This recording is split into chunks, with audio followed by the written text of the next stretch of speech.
Silvestre II. Dominaba todas las ciencias, entonces tenía fama de ser brujo y por lo tanto soy brujo del demonio. Y la tumba de él exuda agua cuando se va a morir un papa. Ahora con la muerte del Papa Francisco se dio el fenómeno. Esteban, una vez elegido, hizo sacar de la sepultura a Formoso, le hizo un juicio y le hizo cortar estos 3 dedos. Muchos afirman que en efecto sí hubo una mujer papa. Hay una tumba en donde supuestamente ella está enterrada y aparece como Juan VIII. Cuando elegían al papa, un diácono metía la mano, le cogía los testículos y decían, tiene 2 y cuelgan. Era la fórmula ritual.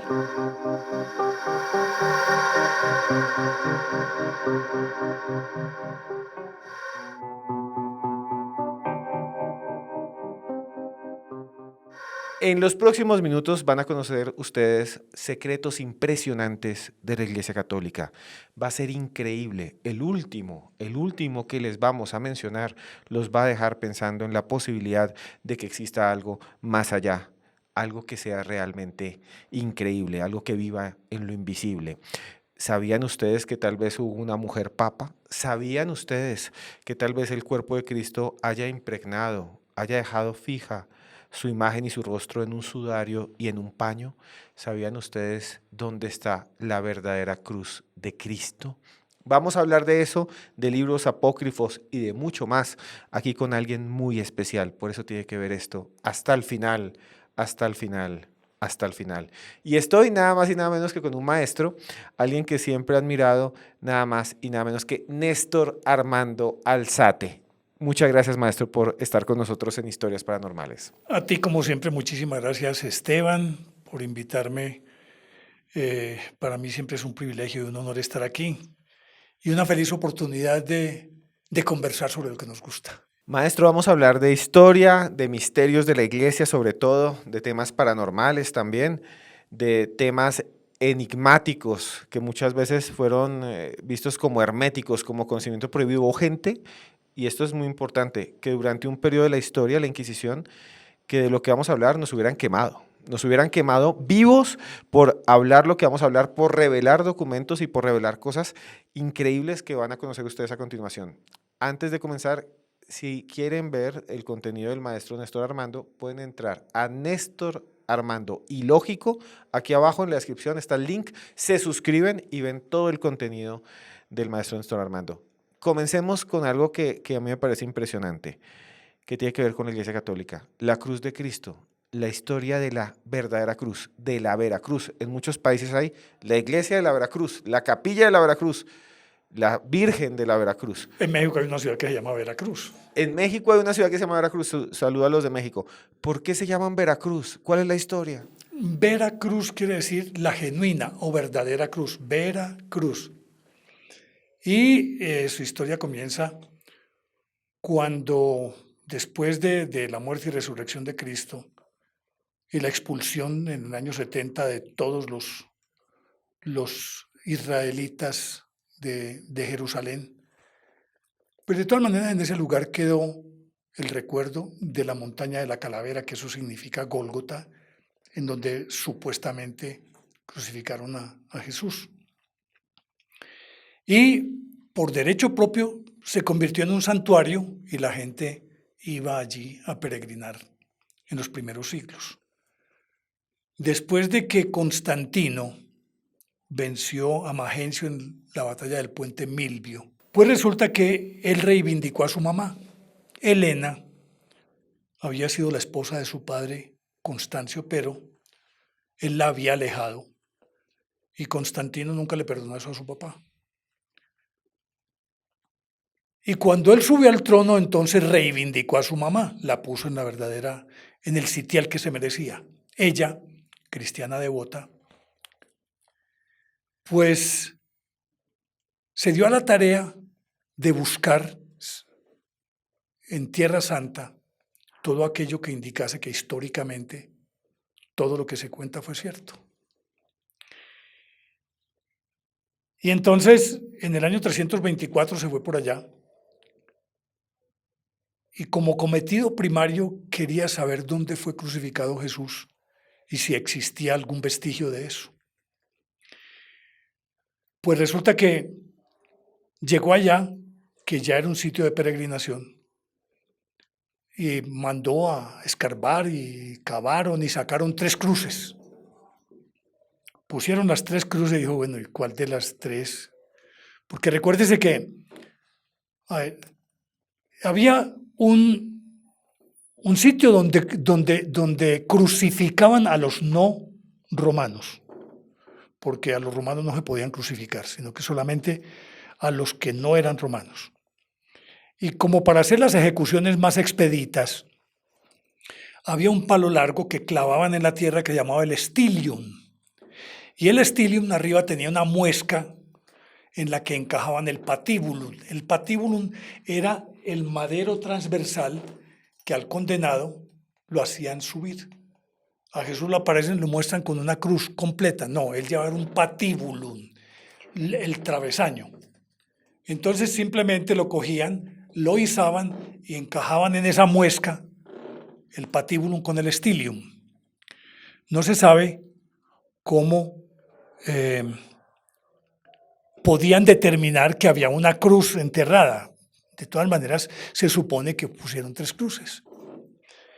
Y entonces, ¿cómo comprobamos que realmente en cuál fue que crucificaron al Señor? Entonces trajeron unos enfermos ya moribundos. Al uno lo pusieron sobre una cruz, se murió. A otro lo pusieron sobre otra cruz, se murió. Y hubo un tercero que lo pusieron sobre esta cruz y se salvó. Entonces dijo ella, esta es la vera cruz.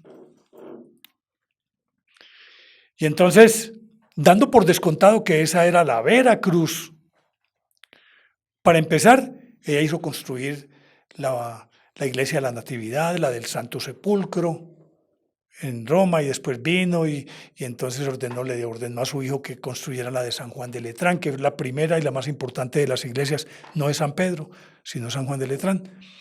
Y ella dijo, pues entonces llevemos a Roma. Se supone que trajo a Roma una parte sustancial de la vera cruz. Y empezaron a aparecer astillitas, entonces una astillita para una iglesia, otra astillita para otra astillita para otra. Y se llenó Europa de astillas de la vera cruz. Decía por ahí de manera socarrona un autor, un historiador, que si se juntaran todas las astillitas, esas astillitas harían un bosque. Pero bueno, quedó la vera cruz. Y esa reliquia, entonces, tienen parte en San Pedro, en la iglesia de San Pedro, o en la basílica de San Pedro, en San Pablo Extramuros, en las 4 grandes basílicas. Hay solamente 4 basílicas mayores, las del resto del mundo todas son basílicas menores. San Pedro, San Juan de Letrán, Santa María la Mayor, donde acaban de enterrar al Papa Francisco, y San Pablo Extramuros. Y de ahí empezaron a cada rey que llegaba allá, entonces le daban la astillita de la vera cruz. Y entonces en todas partes hay astillas de la vera cruz. Así nació la historia de la que se supone es la vera cruz. Pero, ¿quién puede discutir si la reliquia pertenece sí o no, de manera comprobable, a esa vera cruz? Nadie. Pero funcionan. Lo más interesante es que funcionan y hacen milagros. Maestro, entonces, Veracruz significaría verdadera cruz. Verdadera cruz. La cruz donde murió Jesús de Nazaret. Sí. Torturado. Y en esa tortura y en ese sufrimiento de Jesús de Nazaret hay otros dos reliquias que son realmente impresionantes, que tienen una historia increíble, que tienen palabras en su nombre que son como anagramas. Una de esas es el famoso paño de la Verónica, que no se llamaba ni Verónica, para que todos sepan, sino Verónica es una palabra que representa ese paño, que supuestamente es el rostro verdadero de Jesús. ¿Cómo es esa historia y por qué Verónica no existió y qué significa Verónica? Si esto es Veracruz, la verdadera cruz, ¿qué sería la Verónica? ¿Y qué sería ese paño que muchos han buscado también? Vera ícona. Es decir, el verdadero ícono, el verdadero mandilión. Ese paño se llamaba mandilión. Algunos asocian a esta mujer, que si no estoy mal se llamaba Safilia o Safila, pero no se ha podido comprobar históricamente su existencia, aunque entre los apócrifos se habla de que sí existió. Algunos la asocian con aquella mujer de la que expulsaron, de la hemorroidea, de que tenía una hemorragia permanente de su menstruación, en fin, durante muchos años. Y que ella, mientras Jesús iba con sus apóstoles, ella se arrimó por un ladito y le tocó la túnica. Y él dijo, alguien me tocó y miró, y era ella. Y se curó. Entonces dicen que ella, después, cuando llevaban a Jesús hacia su crucifixión, ella lo vio que estaba lleno de sangre y de sudor, y aún a despecho de los soldados que lo estaban custodiando, ella se metió y le limpió el rostro. Y cuando le limpió el rostro, se retiró, los soldados la quitaron de ahí. Y cuando ella miró, estaba el rostro de Jesús en ese paño. Perfecto. Si de hecho aceptamos que en efecto así fue, tendríamos que entender que es el primer retrato real de Jesús. Es decir, si aceptamos que en efecto sí fue cierto esto, sería el único testimonio que corroboraría cómo era el rostro de Jesús. Entonces, ese mandilión, aunque le dio a ella el nombre de Vera Icona, Verónica, sería de hecho ese nombre el que se aplicaría a este paño, y entonces no sería ya ella, sino Verónica, Vera Icona. Ya no sería ella la que se llamaría Verónica, sino el paño, ¿cierto? Pero la historia la asocia y la conocen como la Verónica. Y de ahí salió el nombre Verónica, que sería el verdadero ícono, el Sí. verdadero rostro, la verdadera imagen. Y también hay algo que le quería preguntar. Aparte, muchos autores del misterio dicen que Jesús de alguna manera podía proyectar una especie de energía que dejaba su rostro, su cuerpo marcado, por eso el sudario de Turín. Hay creo que un bandilión en Oviedo, en España. Hay como 2 o 3. Creo que en Odessa también hay otro. Los de Odessa dicen que es el genuino y los de allí también dicen que es el genuino. No sé qué tantos exámenes les hayan hecho, pero hay una característica que también tiene que ver con la sábana santa de Turín, la Sindone, y es que, al parecer, al ser examinados, no encuentran ninguna huella o ningún vestigio, ninguna sustancia química que pueda decir que fue impreso.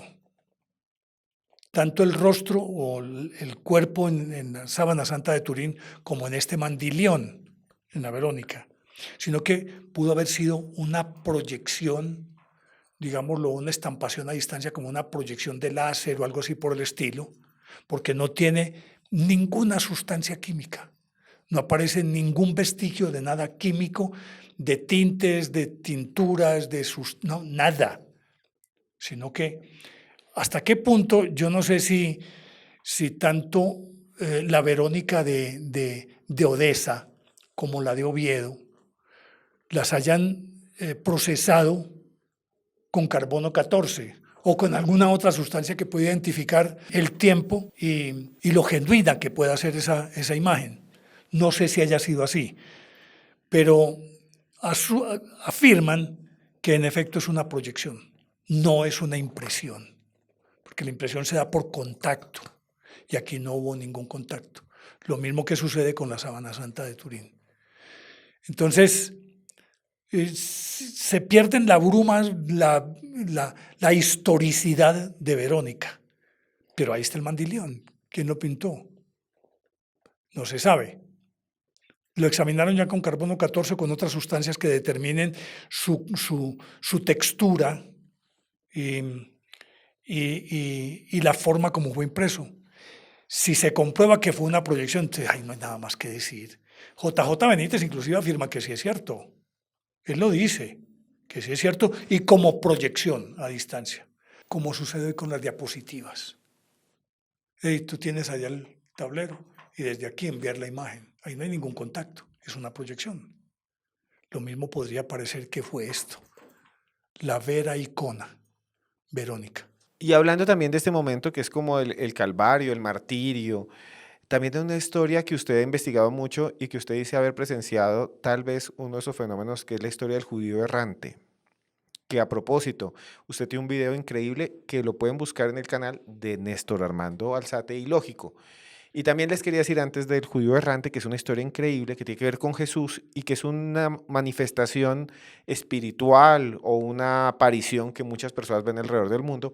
A propósito, quería decirles que nosotros queremos ir de viaje a Egipto, queremos ir a ver las pirámides, la Esfinge. Aquí abajo, en la descripción, también hay un enlace de WhatsApp. Usted le escribe, yo mismo le respondo y nos vamos todos a conocer los misterios. Van conmigo. Pero bueno, ¿Cuándo nos vamos? nos vamos, con usted también, maestro, cuando quiera. Ahí en el WhatsApp está la información, maestro. Y ahí ustedes, yo mismo le respondo. Pero volviendo al tema, ¿qué es la idea del judío errante? ¿Qué es esta entidad? ¿Por qué se asocia también con ese momento de Cristo de que también estaba la Verónica y otros más?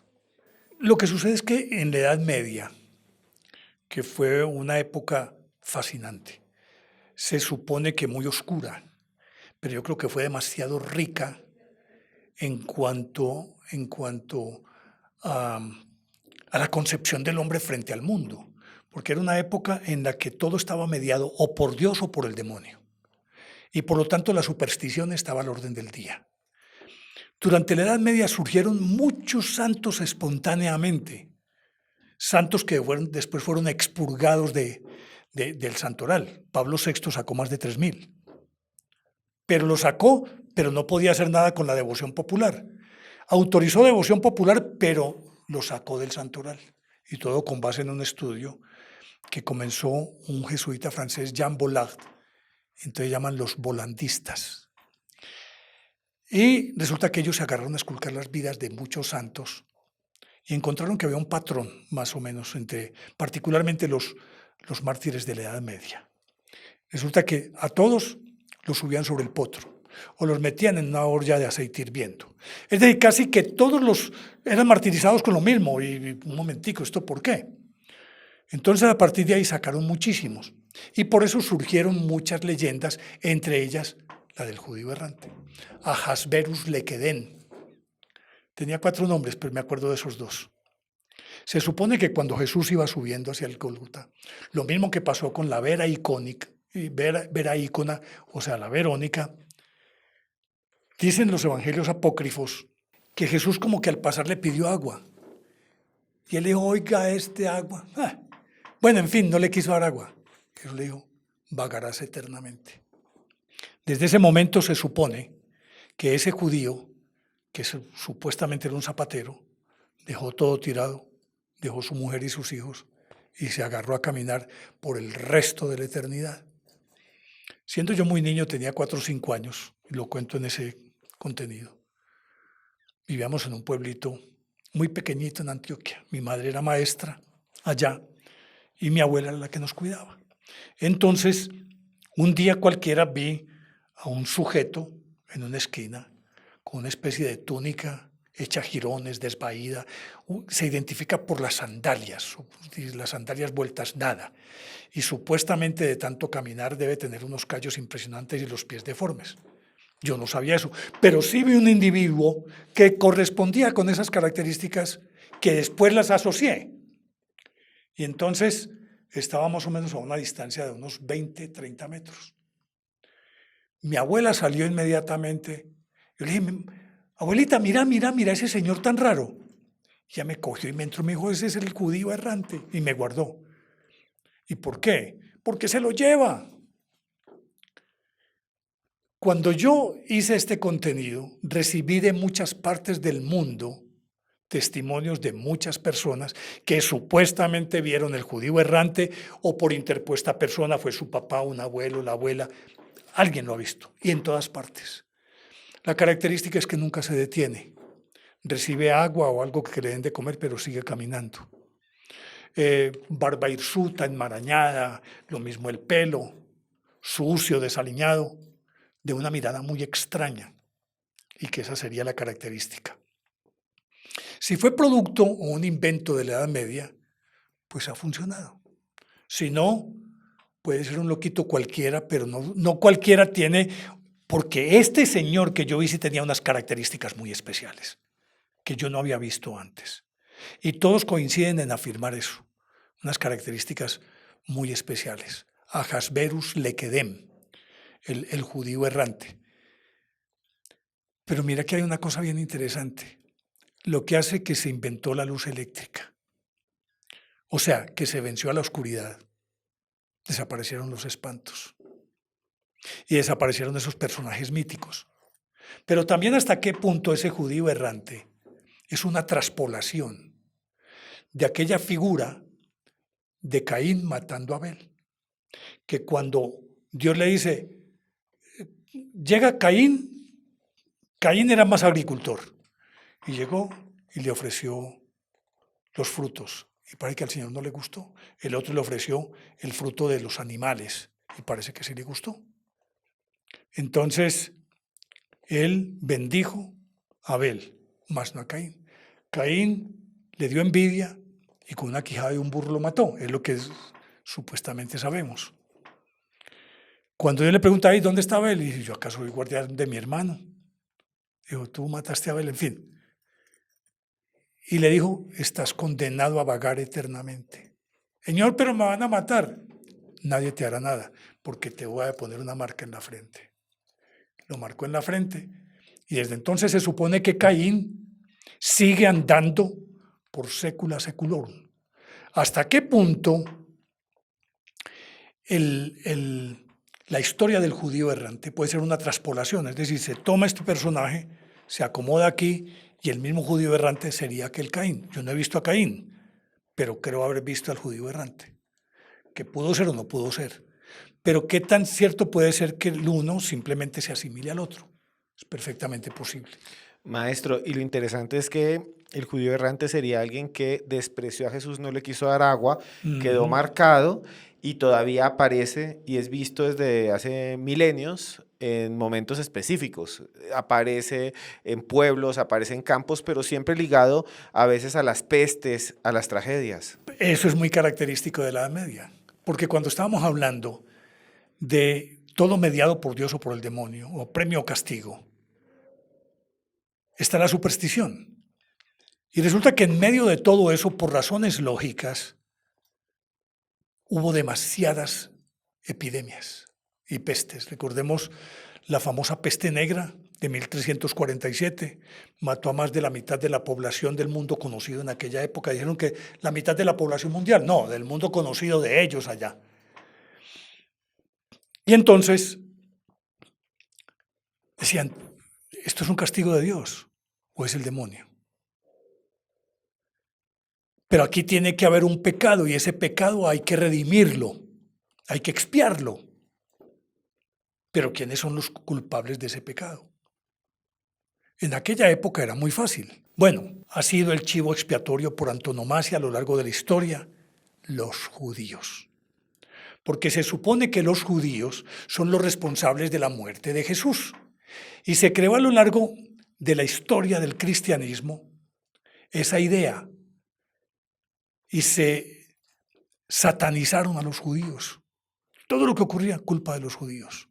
Y de hecho, desde la diáspora, desde que comenzó esa diáspora en el año 70, los judíos han sido los culpables de todo, en todas las sociedades, porque siempre ha sido un pueblo retraído, aparte, que además tienen una enorme capacidad para comerciar, para producir plata. Y entonces es muy fácil echarle la culpa. Como ellos fueron los que mataron a Jesús, entonces ellos están malditos. Y si son malditos, cuando tienen dinero es producto del demonio. Y todos los males que puedan ocurrir es culpa de ellos. Pero en la Edad Media también hubo una figura, que esa tal vez nunca se ha hablado, la de los, particularmente funcionaba con la lepra, la de los untores.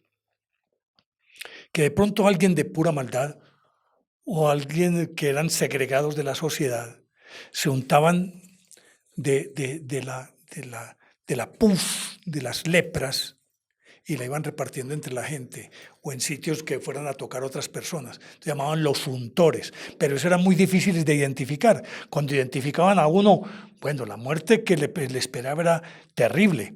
Pero particularmente en la Edad Media entonces los judíos eran los culpables de todo. Había que buscar un chivo expiatorio y como decía, por antonomasia siempre fueron los judíos. Eso fue lo que ocurrió. Y probablemente la figura del judío errante es también una forma alegórica de seguir satanizando a los judíos. Por eso se llama judío errante. Maestro, y otra pregunta que le iba a hacer, ya que estamos en la Edad Media, hay uno de los grandes misterios de la iglesia y es el de la papisa Juana. Se dice que en algún momento hubo un papa que era mujer, que incluso, ya nos va a contar usted tuvo un hijo frente al público en medio de una procesión, que era una mujer y que incluso aparece en la carta del tarot, hay una carta que se llama la papisa. ¿Nos puede contar algo sobre la historia de la papisa Juana? Históricamente hubo una papisa, pero no que ella hubiese pues portado la tiara ni nada de esas cosas, sino una figura que manejó el papado y puso papas y quitó papas. Eso fue en la segunda mitad del primer milenio. Lo que pasa es que a la caída del Imperio Romano, oficialmente, en el 470, Roma se volvió un hervidero de pequeños poderes, de condotieros, que cada uno quería hacerse con el dominio de Roma. Roma era un botín demasiado preciado. Primero, era el centro de la cristiandad. Y por lo tanto, siendo el centro, de ahí se derivaban todas las ganancias que se quieran. Los peregrinos dejaban toda la plata del mundo.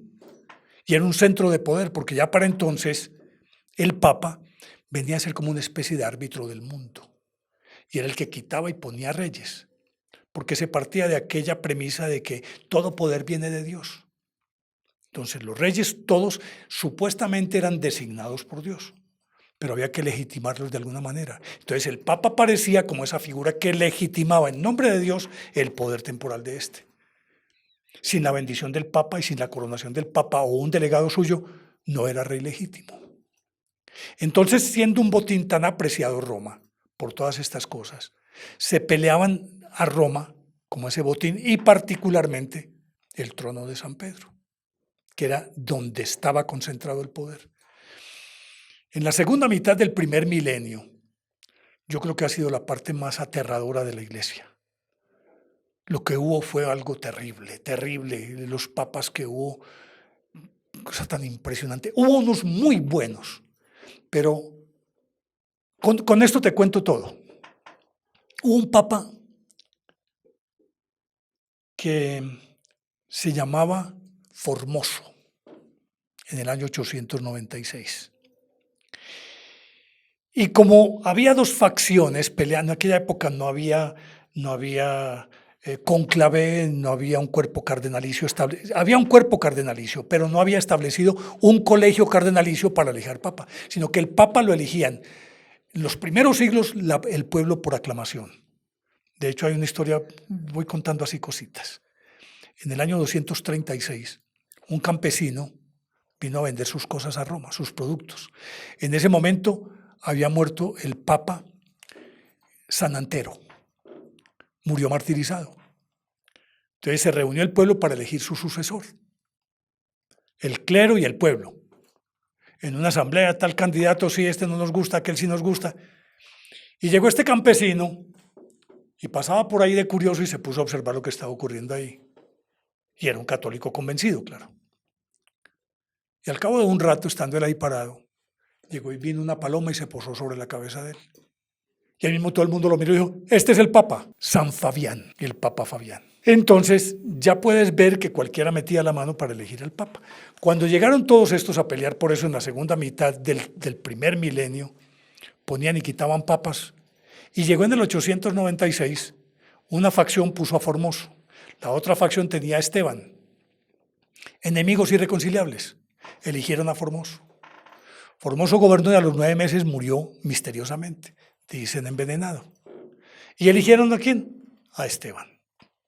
Esteban, una vez elegido, hizo sacar de la sepultura a Formoso. Lo vistió con los arreos papales. Le hizo un juicio y lo condenó de nuevo a muerte. Y le hizo cortar estos 3 dedos. Porque acuérdate que el Papa bendice de esta manera, ¿cierto? Porque esas bendiciones supuestamente entonces no eran legítimas, le hizo cortar estos 3 dedos. Lo condenó a muerte y lo tiró al río Tíber.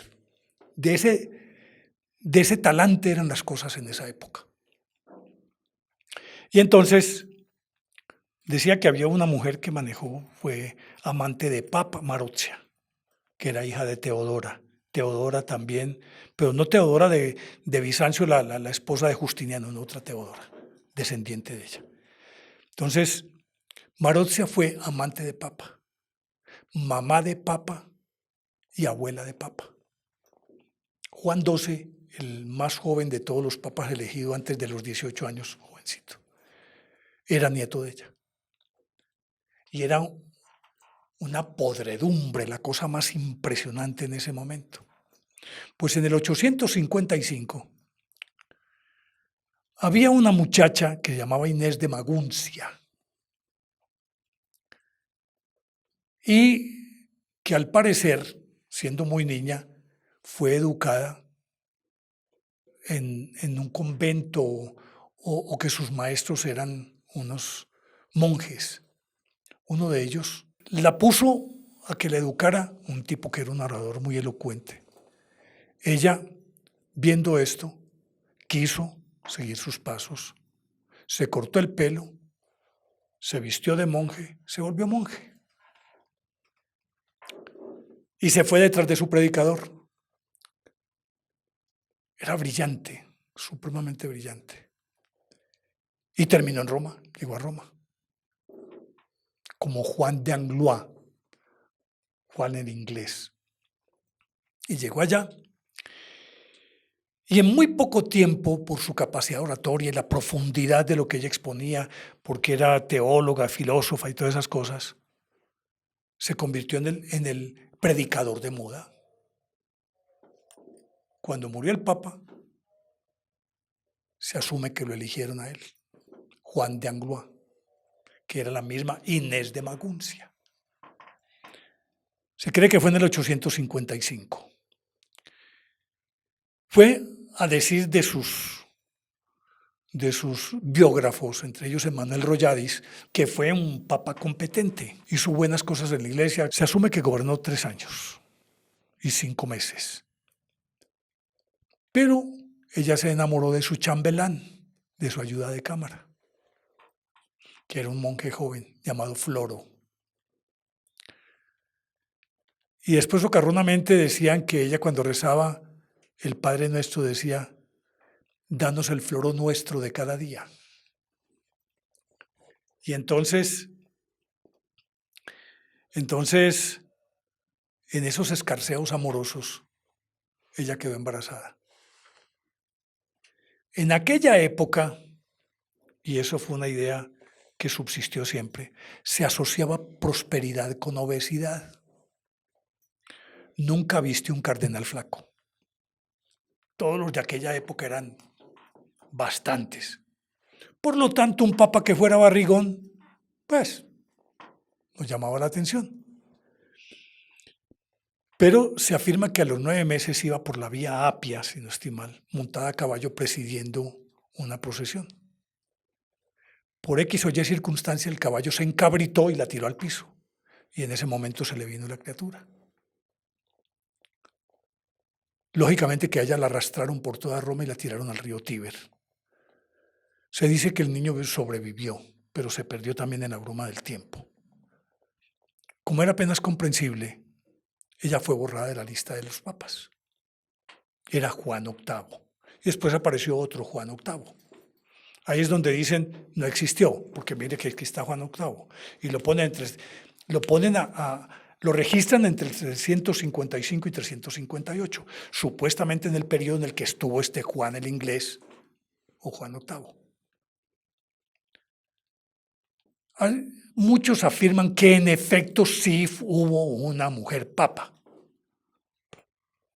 A mí en lo personal no me diría nada, es decir, a mí no me haría mella eso de que hubiese una mujer papa, porque no, perfectamente podía ser, independientemente de que tuviera un hijo o no. Si era lo suficientemente brillante, gran teóloga, gran orador, ¿qué importaría eso a la hora de la verdad? Pero, obviamente, entendiendo que durante muchísimo tiempo la iglesia fue misógina y sigue siéndolo. Eso no lo podemos negar. Es algo imperdonable que haya existido una mujer papa. Pero resulta que en la Catedral de Siena hay una tumba en donde supuestamente ella está enterrada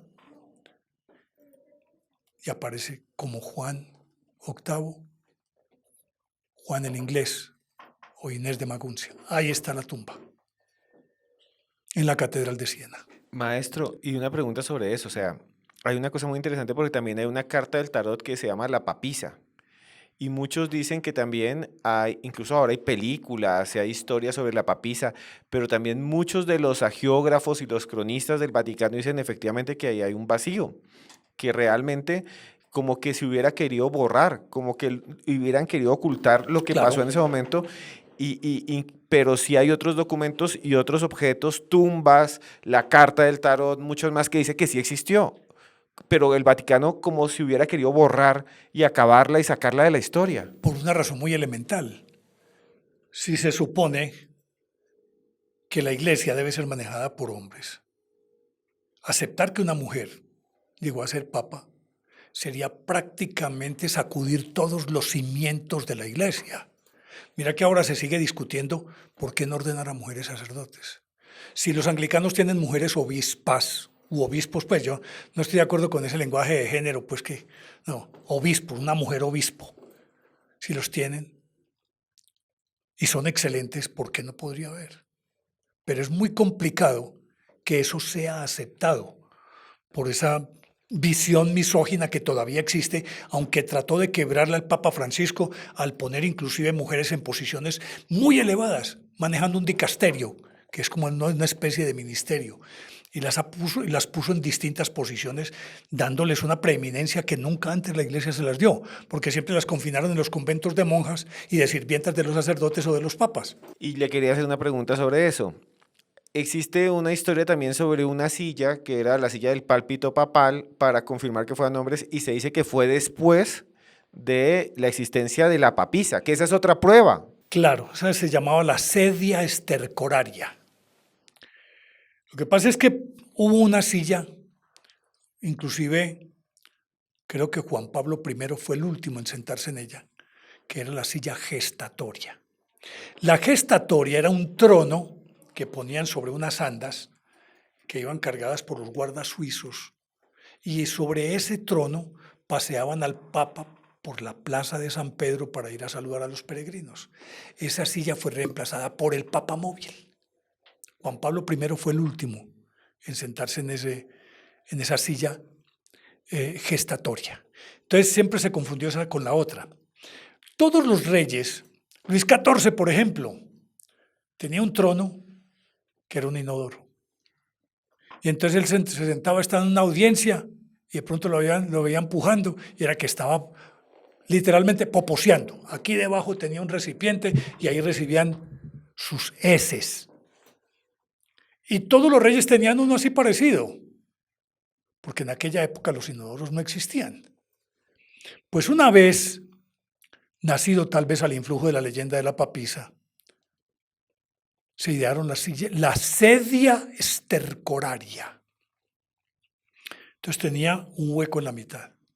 Cuando elegían al papa, un diácono metía la mano, le cogía los testículos y decían, tiene dos y cuelgan. Era la fórmula ritual. Y eso fue cierto. Luego se eliminó, no recuerdo en qué época, pero la sedia estercoraria, hasta tiempo relativamente reciente, yo creo que eso cambió, debió ser por ahí en el siglo XIX, siglo XVIII a lo sumo.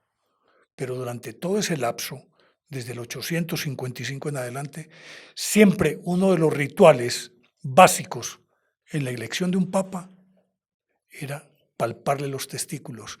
Y ritualmente el tipo con voz estentórea decía, son dos y cuelgan. Maestro, y sobre la papisa, se dice que el final de la papisa fue atroz, que ella estaba, como usted nos dijo, en esa procesión y el pueblo entero se lanzó sobre ella y la linchó, dice una leyenda. La arrastraron por toda Roma y la tiraron al río Tíber. Ya la rescataron. Como usted nos contó. La criatura sí al parecer se salvó, pero no se sabe. Algunos dicen que terminó siendo un monje, pero pues no existe un acervo histórico que pueda ratificar esto. Lo cierto es que ella primero la tiraron, después le dieron cristiana sepultura, lo mismo que aquel Formoso al que el Papa Esteban lo enjuició después de muerto, también lo tiraron al Tíber, lo rescataron y le dieron cristiana sepultura, a esta también. Ya es cuando se supone que aparece en la Catedral de Siena como Juan el Inglés. Y aquí otro misterio quería preguntarle, maestro, y es que hay muchos papas que se llaman Juan, como sería ella, y otros papas que tienen nombres distintos, Benedicto, hay muchos, incluso hay unos nombres como Urbano y demás, pero hay unos nombres de los apóstoles que nunca han tenido los papas.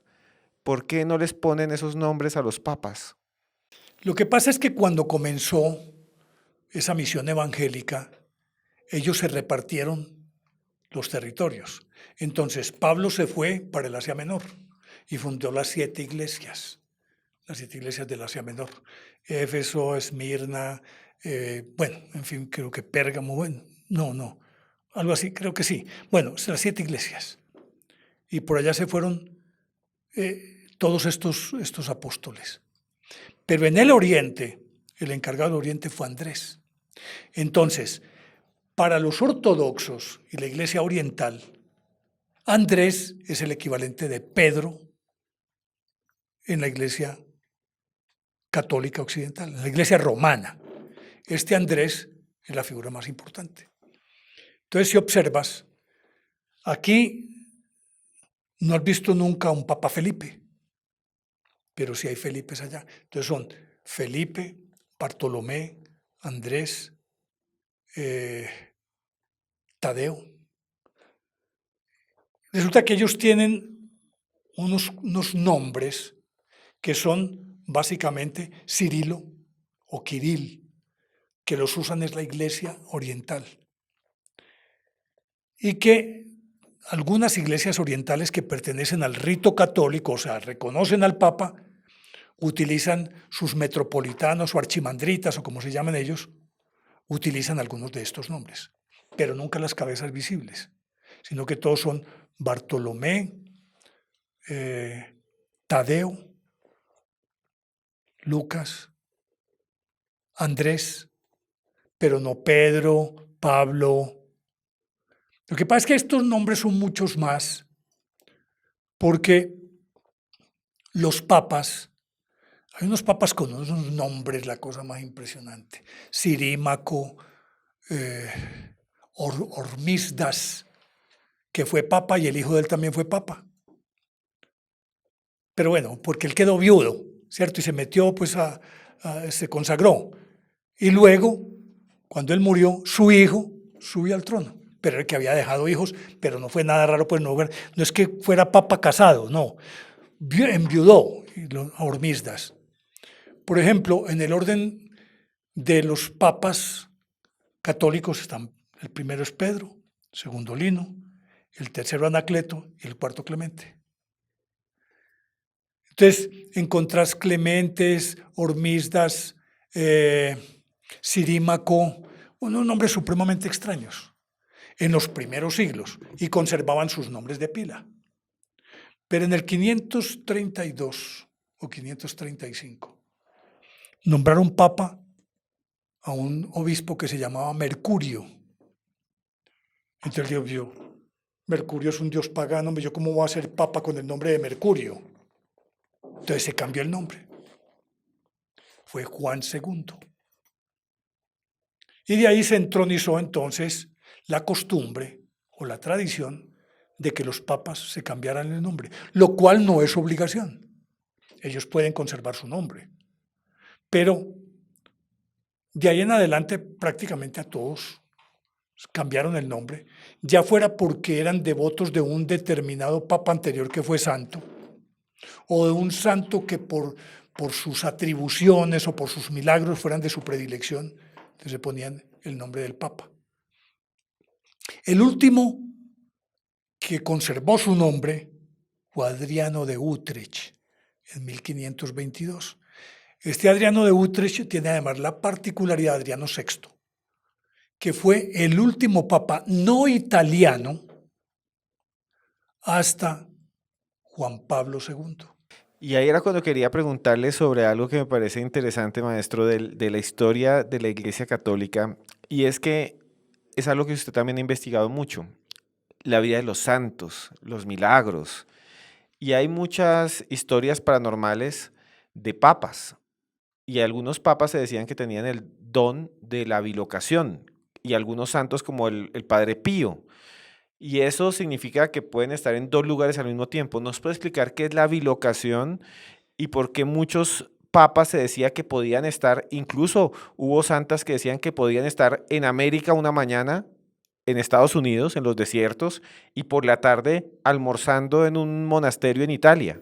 Sí, la madre María de Ágreda, que desde su convento catequizaba en México. Tenía el don de la ubicuidad, la veían en la misma, en dos partes al mismo tiempo. Y lo más interesante es que después, a ella inclusive la intentaron llevar a la Inquisición, pero después comprobaron que los nativos la habían visto llegar con un cáliz y entregarles un cáliz, repartir rosarios, y allá en su convento en España. Los otros eran los voladores. San José de Cupertino, había que enlazarlo para que aterrizara. Llegaban al convento y decían, ¿dónde está San José? Mire para arriba, debe estar allá en el campanario. No podía haber una cruz porque ahí mismo se elevaba. Una vez llegó a visitar al Papa y el Papa tenía aquí un cuadro muy hermoso de la Santa Cruz. Y de pronto él se fue elevando delante del Papa y se puso a orar y se quedó una hora ahí orando, suspendido en el aire. Como dice el Padre Pío, que además lo detectaban también por el aroma. Por donde pasaba el Padre Pío quedaba un aroma. Decían, búsquelo por el olor. No lo encontraban, búsquelo. ¿Dónde está el Padre Pío? Los llevaba el olor. Son cosas muy, muy extraordinarias que tienen que ser consecuentes con personajes extraordinarios. En este caso, por ejemplo, el Padre Pío, San José de Cupertino, San Pascual Bailón, Santa Rosa de Lima. Cuando la Segunda Guerra Mundial vino un bombardeo sobre Filipinas, la gente se metió a un templo y vieron cómo una monja cerraba la puerta y les decía, tranquilos que no les va a pasar nada. Cuando se dieron cuenta era la parroquia de Santa Rosa de Lima y los que la vieron decían, era Santa Rosa de Lima que fue a salvarlos. Como el Padre Pío, que salvó a una parte de Italia, porque venía un bombardeo sobre Italia donde había unos arsenales y los pilotos vieron a un monje volando que les decía, hey, para el otro lado. Esos mismos pilotos, uno o dos, después de terminada la guerra, les dio disque por ir a San Rotondo, donde estaba el Padre Pío. Cuando llegan, este fue el que lo vimos en el aire que nos dijo que no disparáramos allá, que nos desvió, el Padre Pío. Y así como esos, pues, hay muchos otros, pues, que el fenómeno de la incorruptibilidad, como este monje que se puso de moda ahora, que es un monje copto, San Charbel, que es el que está de moda ahora, también incorrupto y que produce aroma, su tumba, en ella permanece incorrupto, pero aparte de eso, emite un aroma increíble. Maestro, y entre los papas también hay unas historias alucinantes de lo que usted decía, de la alquimia, de la magia, y hay unos libros que son prohibidos, proscritos, que la Inquisición, el que lo tenía, estaban en un índice, se llamaba el índice, El índex, sí. lo podían a usted torturar, lo podían quemar vivo si tenía una biblioteca con estos libros, o si tenía uno solo, se lo quitaban y quemaban el libro y lo hacían hacer penitencias. Y hay uno de esos grimorios o libros malditos o libros de hechicería que dicen que lo escribió un mismo papa, el Papa Honorio. Hay historias de papas que incluso dicen eran brujos o eran papas que llegaron allá, pero les decían, este papa llegó ahí porque está llevado por el mismo Lucifer, la misma historia del Papa Borgia, por ejemplo. Hay muchas historias de estos papas. ¿Qué podemos hablar de esos papas que supuestamente eran brujos? Está la clavícula de Salomón, también un libro muy famoso que dicen que los tenían los mismos sacerdotes, que los sacerdotes y los monjes fueron los que escribieron los libros de brujería. Vuelvo con el cuento de unas épocas muy oscuras, y entonces cualquier persona que se saliera del canon establecido necesariamente era brujo. Hay un papa muy particular, Silvestre II, que fue el papa del milenio. A él le tocó, él murió en el 1003, y había subido en el 999. Ese papa era polímata, es decir, dominaba todas las ciencias. Era astrólogo, era matemático, era músico, era filósofo, era teólogo, era alquimista. Se dice que construyó un robot que era el que lo atendía en sus necesidades permanentes. Entonces tenía fama de ser brujo. Un sector de la iglesia lo atacaba porque decían que tenía que ser brujo, que no podía ser, y por lo tanto soy brujo del demonio. De hecho, su memoria perdura porque él se encuentra en la Basílica de San Juan de Letrán. Allá está su tumba. Y la tumba de él exuda agua o rocío cuando se va a morir un papa o alguien muy importante de la iglesia. Inclusive, aunque eso pues obviamente que no lo cuentan, ahora con la muerte del Papa Francisco se dio el fenómeno. De ahí sale agua. Y ha habido épocas en las que casi que es un surtidor desde abajo, que emana agua. Silvestre II, un portento, un portento. Otro que no fue papa, pero también tiene fama de brujo, fue San Alberto Magno. Alberto Magno se dice que quienes estudiaron su obra, él tiene una historia muy interesante, porque resulta que cuando él estaba niño, lo consigno en mi obra El Santo del Día, que son 4 tomos, yo escribí la vida de 365 santos, uno por día del año. Y me tocó escribir la vida de San Alberto Magno. Entonces que cuando él estaba pequeño, lo metieron a un convento porque él quería ser religioso. Él tenía un hermano que ya era párroco u obispo, un hombre importante. Y era muy, muy inteligente, muy vivaz el hermano. Pero resulta que al parecer, tenía una memoria o una atención muy volátil y parece que no aprendía nada.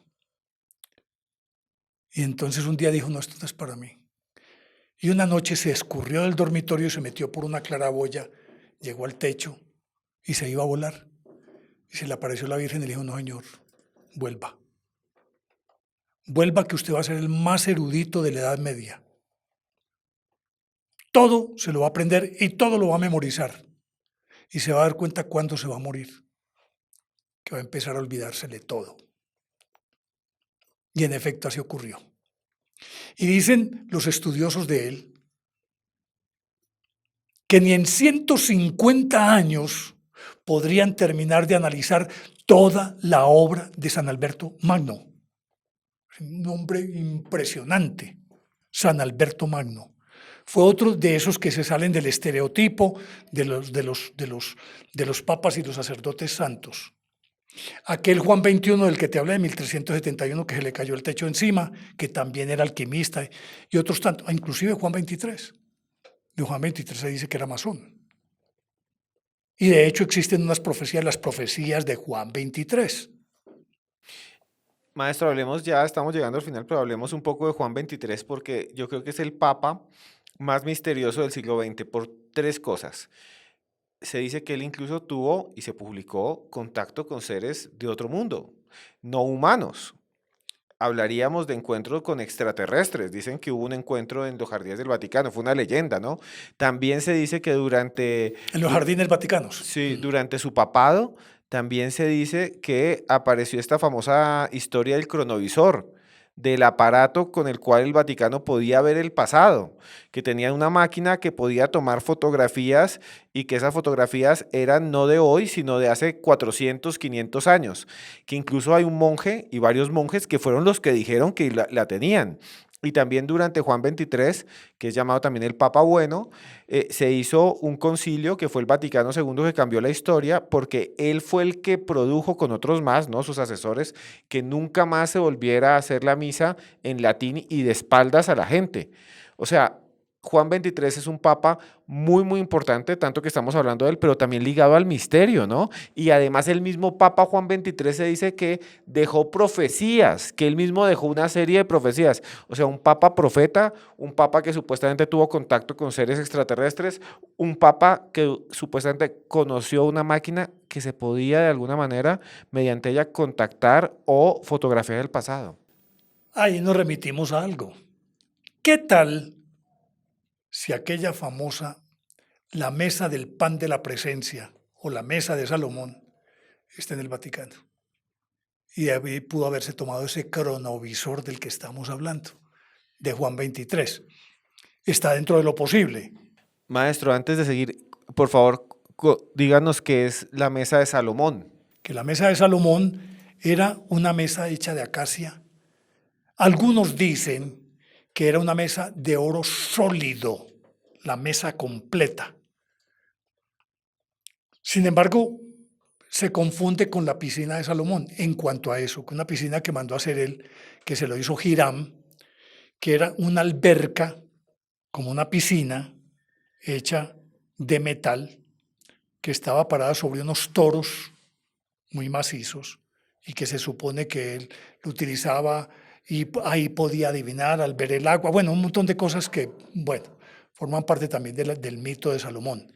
Pero la mesa de Salomón, al parecer era el mueble, pero arriba del mueble, en el centro, tenía un espejo. En ese espejo se podía ver el presente, el pasado, el presente y el futuro de una manera lineal, es decir, no como secuencial, sino al mismo tiempo. Se podía ver los climas de todo el planeta, se podían ver todos los puntos geográficos del planeta, se podían ver las estrellas. Se dice que a través de él se podía comunicar con una instancia superior, pongámoslo en esos términos. Se dice de la mesa de Salomón que la mesa, a través de la mesa, Dios, o a través de ese espejo, que ni más ni menos era como una especie de pantalla, pongámoslo de un televisor o de un computador, Dios le hablaba a él directamente, la mesa de Salomón. Entonces, por eso digo yo, ¿hasta qué punto esa mesa que se supone se perdió cuando ya la llevaban camino de Cádiz y que pudo estar en Jaén, en Toledo, bueno, en fin, podría estar en el Vaticano? Es perfectamente probable. Y Juan 23 sí es un personaje maravilloso. Primero, un hombre revestido de bondad, un hombre que era la esencia de lo que esperaríamos de un papa, que dejó, que de él se decía que era masón, que dejó unas profecías y que particularmente en él se cumple a rajatabla el lema de Malaquías de los papas, la profecía de Malaquías, porque Malaquías designa a ese Juan 23 como pastor et nauta. Resulta que él nunca dejó de ser un cura de pueblo. Él se ponía su sombrerito como, ¿te acuerdas de Don qué, hombre? Esa serie de televisión que hizo en El Gordo Benjumea, ¿cómo era? Don Camilo. Don Camilo. Que a los curas todos les decían Don. Por eso es Don Bosco, Don Camilo, ya. Entonces que él era Don Giuseppe, que se llamaba Giuseppe Roncalli. Entonces que salía por las noches con su sombrerito a visitar las parroquias y la gente se iba de incógnito. Y dice que por eso sería pastor, porque era verdaderamente un pastor. Y etnauta, porque era el patriarca de Venecia, la ciudad lacustre. Entonces, pastor etnauta. Y casa perfectamente él, su personalidad, con ese lema que le adjudicó Malaquías. Y en cuanto a lo otro, fue el que convocó el Concilio Vaticano II, porque del año 1544 a 1563, en distintas etapas, se celebró el Concilio de Trento. En el Concilio de Trento hubo cosas muy importantes. Una, que se le dio cuerpo y estructura a los procesos de canonización. Hasta ese momento, a los santos los proclamaban por aclamación. Si uno mira los santos de los 3 primeros siglos, el 90% fueron declarados mártires. Y sin mártires, por derecho propio, santos. 32, porque murieron mártires. Y hubo casos, creo que fue San Roberto del Armino, un santo que estaba agonizando. Y el alcalde de la ciudad fue y le pidió que si quería ser el santo patrono del pueblo. Pero hombre, yo estoy vivo, hombre, todavía. Queremos que usted sea el santo patrono. Pues murió y lo declararon, creo que de Lecce, en Italia. Porque la gente se fijaba era en sus virtudes, en la forma de ser, de su vida ejemplar, y los declaraban santos en vida. Entonces el Concilio de Trento lo que hizo fue regularizar el proceso de canonización, empezando porque a partir de ahí nadie podía ser canonizado, subir a los altares antes de 50 años después de su muerte. Antes había ocurrido, el santo más precoz fue San Francisco de Asís. Murió y a los 2 años ya era santo. San Ignacio de Loyola tampoco cumplió esa norma, aunque San Ignacio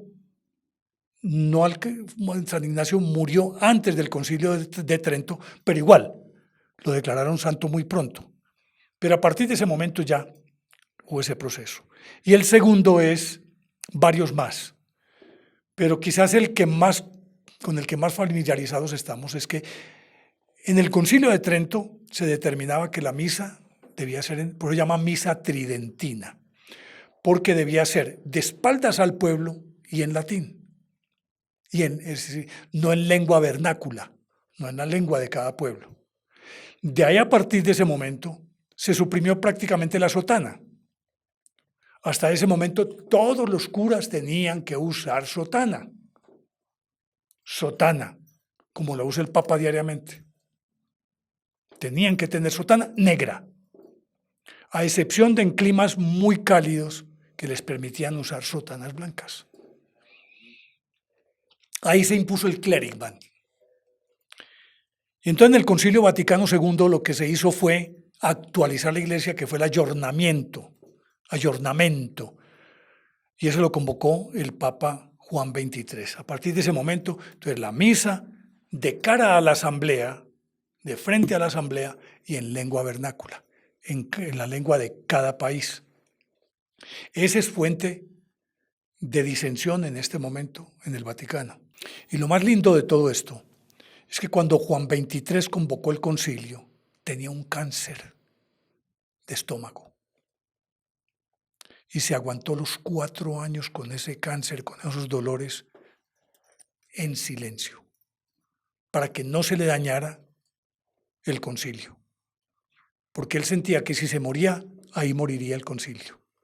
Afortunadamente, su alumno predilecto, digámoslo de esa manera, Pablo VI, aunque con muchas dudas, continuó ese camino y logró que se llevara a feliz término el Concilio Vaticano II, que terminó en 1965, y Juan había muerto en 1963. Papas extraordinarios. Maestro, y antes de terminar, sobre las profecías de Juan XXIII, ¿qué dicen? ¿Qué es lo de dónde surgieron? No sé, yo siento que también hay un poquito de especulación. Yo honestamente no he profundizado en las profecías de Juan XXIII,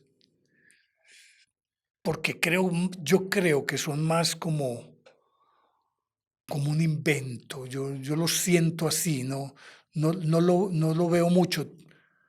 Tengo que sentarme a leer muy bien las profecías de Juan XXIII. Pero regularmente las profecías siempre, si hablas de profecías, siempre se centran como un denominador común, como un patrón. Todas hablan del fin del mundo, hablan de las vicisitudes, hablan de la tribulación, hablan de las plagas. Es decir, no hay nada nuevo bajo el sol, porque con lo que está ocurriendo en el mundo es previsible, así lo diga el Apocalipsis o lo digan muchos, Parravicini, Edgar Cayce, Jane Dixon, bueno, todos coinciden en el fin del mundo. Todos hablan del fin del mundo. Entendido el fin del mundo como el fin de esta humanidad, de esta. No que el planeta se extinga. El planeta volaría en 1000 pedazos en el evento de que un asteroide de proporciones mayores se estrellara y partiera el planeta. Puede caer un asteroide y puede acabar con la civilización y la extinción masiva por los efectos que causaría la liberación de material particulado, que entonces va a oscurecer el sol, entonces se acaba la vegetación, pues se acaba la vida. Hasta ahí está bien. Pero el planeta como planeta no se va. El planeta se supone que se acaba dentro de 5.000 millones de años cuando el sol también explote y se convierta realmente en una enana roja después de pasar por otros procesos y queme el planeta. Pero mientras tanto, se acabarán civilizaciones. Ahora se habla de que el último papa era Francisco y ahora aparece otro papa. Pero este sí fue el último papa, como lo conocemos. Eso es cierto. No porque se extinga la iglesia, sino porque cambia su orientación. Hasta este momento siempre el papa ha sido considerado un soberano, omnímodo. Es la última palabra en la iglesia, es la que pronuncia cualquier teoría ex cátedra, entonces es dogma, ¿cierto? Ya no. Y el camino lo comenzó Francisco. El camino es sinodal. Ya en adelante son las asambleas de sacerdotes, obispos, arzobispos, cardenales, la comunidad en general, la que va a decir cuál es la doctrina de la iglesia. Él seguirá siendo el emblema y de pronto pasará a desempeñar un papel parecido al rey de Inglaterra, al rey de España, que son reyes parlamentarios, por decirlo de alguna manera, es decir, que tienen que contar con un órgano que es el que realmente ejecuta. Él tiene el poder del veto, de decir, no lo apruebo, sí lo apruebo. Y con seguridad va a decir la última palabra, pero tendrá que tener en cuenta a los demás, ya no podrá hacerlo de manera omnímoda, que es lo que ha ocurrido hasta ahora. Por lo tanto, la iglesia como la conocemos, sí está llegando a su final. En ese sentido, no que desaparezca la iglesia, sino la forma de gobernar la iglesia. Maestro Néstor Armando Alzate, muchas gracias por estar en Historias Paranormales. Me gustaría que nos contara a todos en dónde pueden buscarlo, dónde están sus contenidos. Yo les digo antes que aquí abajo en la descripción está el link del canal de YouTube que se llama Néstor Armando Alzate Ilógico. ¿Dónde más lo pueden buscar? Estoy en Instagram también como Néstor Armando Alzate Ilógico y allí publicamos on shorts, las historias corticas de menos de 2 minutos. Básicamente eso, todavía no estoy en otras plataformas. Necesito tu asesoría para ver por dónde más, pero por ahora son esas dos. Muchas gracias, maestro. Para mí ha sido un honor estar con usted. De verdad, gracias de corazón. Gracias por acompañarnos, por venir aquí al programa. Me siento muy, muy bien, me siento honrado. Solo quería decirle eso para terminar. Gracias por estar en Historias Paranormales. A mi vez, te devuelvo eso, te digo, me siento muy honrado y muy privilegiado de estar aquí. Soñé que alguna vez quería estar aquí y se me ha cumplido. Para mí es una fuente de enriquecimiento tus contenidos. Como te digo, yo no veo mucho porque me da escozor. Me da escozor ver lo que yo hago. De pronto miro lo que hacen los demás y pondero tu trabajo, tu investigación, la rigurosidad con que lo haces, el carisma. Y siento que este es un canal muy, no solamente importante, sino supremamente enriquecedor. Muchas gracias a ti por la invitación. Lo mismo que a Joana, tu fórmula, tu coequipera. Joana Arenas, a Valentina también muchas gracias, a todos ustedes. Gracias. Y a ti particularmente con mayor razón. Maestro, muchas gracias. A ustedes allá, gracias por acompañarnos y por dejarnos acompañarles. Nosotros queremos, con estas charlas como la que tuvimos hoy con el maestro Néstor Armando, acompañarlos donde estén. mientras trabajan, mientras conducen, mientras están en el gimnasio, mientras están haciendo cualquier cosa. Tal vez usted nos deja allí hablar por medio de su celular, de su televisor, no solo para conocer, porque el misterio es cultura, el misterio es conocimiento, sino también para que juntos hagamos una comunidad de personas que les gustan estos temas. Tenemos muchos otros videos y para mí este ha sido realmente increíble. Así que gracias por dejarnos acompañarlos. Y a ustedes, estén donde estén, les quiero decir de todo corazón, estén en Australia, en Perú, en Ecuador, en Costa Rica, pura vida. A ustedes solo quiero decirles, los queremos mucho.